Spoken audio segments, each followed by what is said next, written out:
there are a lot of other buttons that come into play, and it doesn't really necessarily feel like they serve a significant purpose in a lot of ways, if that makes sense. Like they clearly do serve a purpose, otherwise you wouldn't push them. But you're sitting here like you're bringing Shadow Crash into your single target rotation because it gives you better uptime on your dots.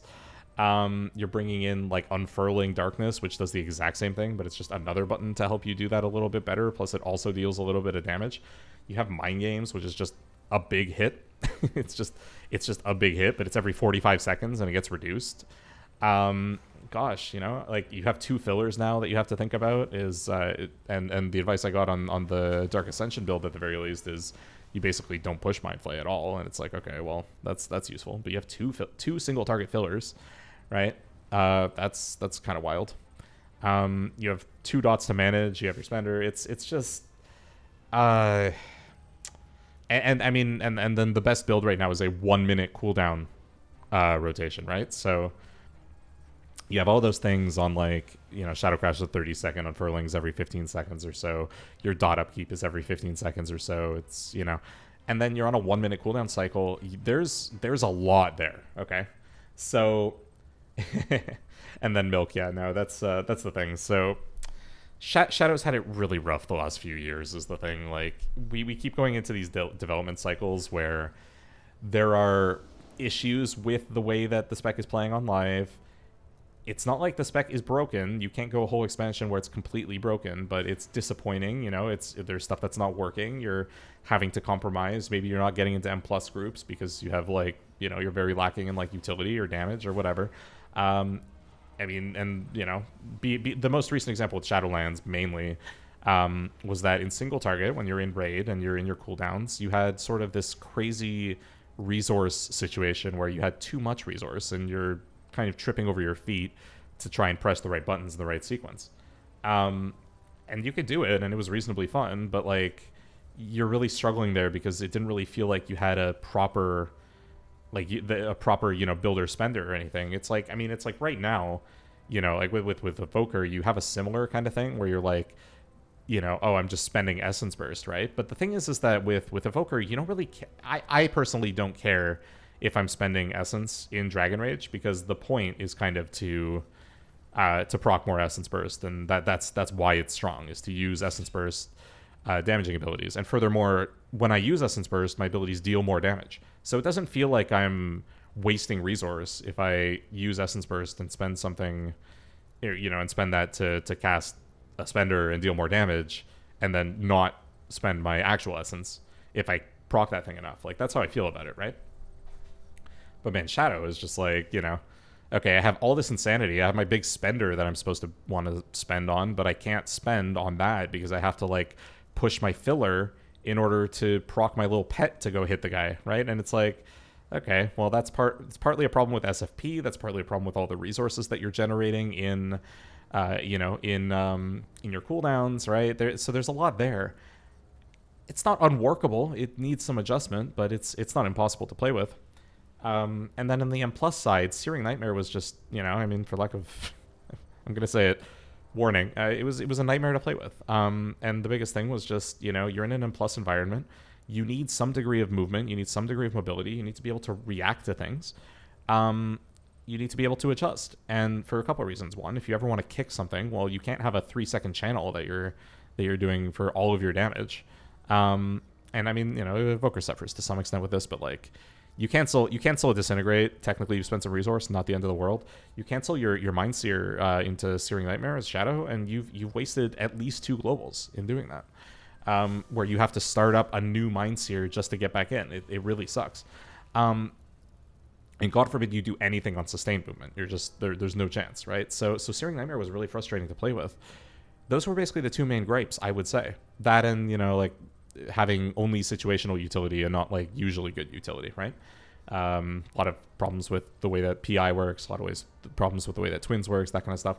But then they came to Shadowlands they came to Dragonflight now with the new talent builds and all this stuff, and it's like I'm just gonna for a second ignore what they did with the original talent build, where it was just bad. Like the first trees were kind of just bad, plain and simple. They've kind of gone and like they kind of went crazy with no real need to do so. They went nuts. They brought back Dark Ascension. They brought back Mind Spike with this idea that, hey, if we bring things back and people like those things, then they'll be less mad about having to use the new things. And maybe we can please everybody. But what they've created really is a mess. They've just created a big mess. There's too much. It's not clear how things interact in a useful way. Frankly, I'm just upset that like I have buttons that more or less do the same thing but are slightly different. And so I have to relearn some very slightly different things for no real reason, when it's the same general gameplay loop, right? You're still using that Shadowflame Prism legendary to make your Mindbender hit stuff. You're still still just pushing filler and then hitting Devouring Plague, right? That's your life. But also in a way that's really unintuitive because Mind Blast does a lot of damage and it procs SFP anyway. And then on the AoE side, I'm not even gonna. I don't have time to kind of get into it right now on this stuff. Maybe when we get over to the preset, when I talk about it for a couple seconds, we'll do that. But Mind Seer just isn't doing enough damage right now on its own to make any sense. And God, the tree has issues. Everything has issues. So it's all of that stuff combined with the fact that Priest players have just gotten burned like crazy for years now. You had WoD into Legion, we had the rework with Surrender to Madness, and most players, I would say, who were playing that probably found it fun, but it was obviously unbalanced to all hell in the first tier. But then what they did is instead of balancing it and continuing to play around it, they basically nerfed it to hell to the point where Surrender to Madness really wasn't viable for most bosses. You could still run it sometimes, but basically killed it off so that it wasn't like the go-to for everything. And then they kind of moved away from Drain, and BFA, they kept Drain, but moved in a slightly different direction with it so that you'd have shorter, just on average, shorter void forms, but in such a way that also you, it had a similar engine to the Mass Hysteria that you had in Legion, except now you gain crit when you come back out the other side, right? So you're still trying to cycle your void form. You have a reason to push it as long as possible, but you're also cycling, right? And then Shadowlands comes around and says, yeah, no, actually, we're done with Drain. Those last two reworks that you had where, you went through beta and gave all your feedback and, we realized stuff was bad and wasn't balanced, well, we're going to do that again this time. Just a couple weeks before launch. Because, I'm sorry. It was awful. Like if you saw how Shadow played at the beginning of the Shadowlands beta, where you had Drain, Void Form, and Devouring Plague in the same build, it was terrible. So it needed a rework. But I don't know, man. The poor guys there had to put together some completely reshuffled rebuild of the entire thing, and that's how we got the Shadowlands Shadow. And it's entirely playable, but it has some issues. It clearly has issues with resources around the top end. It has issues with, obviously, the Shadowflame Prism legendary, which came later, by the way, right? Searing Nightmare is a disaster spell. It's terrible. A lot of it mainly came from a lot of the cast while channeling stuff. So, Dark Thoughts with Mindflay was okay, not terrible, but not great. But Searing Nightmare was a disaster, right? So that stuff that came in really upset people. So now, Dragonflight comes around, and it's a great opportunity to, get rid of Searing Nightmare, clean up some of the resource issues, and, really firm up, hey, how is Shadow supposed to play, right? Instead, they kind of wreck the whole thing by going and dropping an actual terrible talent tree to start, and then the most recent rework is just absolutely all over the place. And, this is where I kind of wrap up on the Shadow piece, look, Shadow is entirely... it's going to be functional. It's going to release in a functional state. You're going to be able to play it. Twins is going to ensure that you are welcomed into a raid, unless they completely miss the mark on tuning. Twins is enough of a button to get you into a raid. It may even see Shadow stacked. Don't quote me, but it's possible. Additionally, unless they completely mess up tuning completely and completely drop the ball here with the stuff that they need to do for AoE, Twins is also enough to make you interesting and valuable in M+. Because again, assuming that there's reasonable tuning and the spec does reasonable AoE damage, that you are doing, you presumably would be doing then significantly more damage as if you were a meta spec. And odds are there's a chance that you have, two specs that are meta that bring most of the utility, decent kicks, and one of them happens to synergize really well with Power Infusion. And if that's the case, then Shadow can work in a comp like that. My problem with that is that that doesn't work well for pugs. You can't, situational utility is not pug friendly. PI is situational utility, whether you like it or not. You can drop it on anyone, but it's only effective if you plan for it. Shadow, 90% of Shadow players are going to be running around next expansion without a kick. I don't even know what to say, right? It's just frustrating. So the bottom line is you shouldn't look to these tier sets to fix Shadow, right? A 2-set bonus where Mind Blast increases the damage of your next DP and Mind Seer by 20%, stacking 3 times. This, if I'm thinking back to how I was, last playing the rotation when I was doing a little bit of testing on Shadow, sure, this is helpful because you're casting a lot of Mind Blasts, and a lot of the times it's at the expense of your spender, because right now Mind Blast is just better than your spenders in a lot of cases.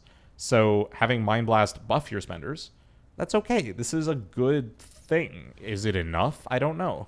I feel like Devouring Plague and Mindseer kind of need to be doing a little bit more damage than Mind Blast just in general. And Mindseer, there's a whole post on it. I cross-posted a post by Jerv on the forums. It's there. Explains this whole thing. But Mindseer is not doing enough damage right now, just full stop.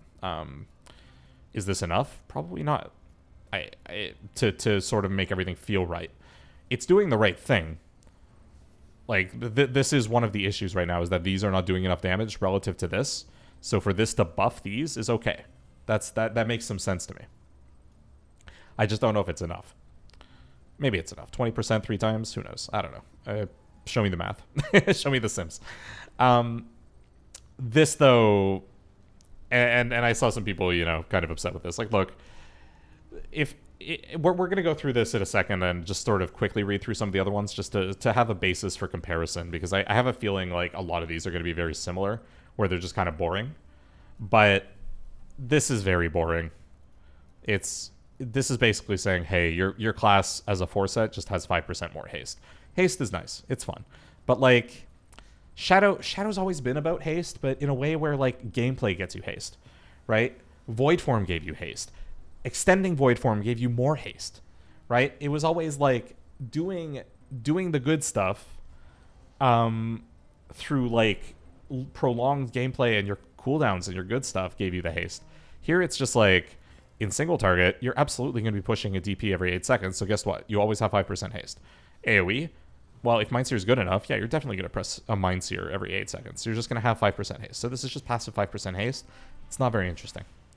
I'm pretty sure when we were looking through some of these other ones, there are some similarly boring sets. So I think it's not unreasonable that Shadow is also just boring. but it stings, right? To kind of go and see this and be like, all right, well, yeah, you're putting a band-aid on this issue, and you're putting a band-aid on the fact that we miss having haste as part of the kit, but this is not rewarding in the way that getting haste before used to be, and this is not rewarding if it comes at the expense of these things just not doing damage baseline, right? So anyway,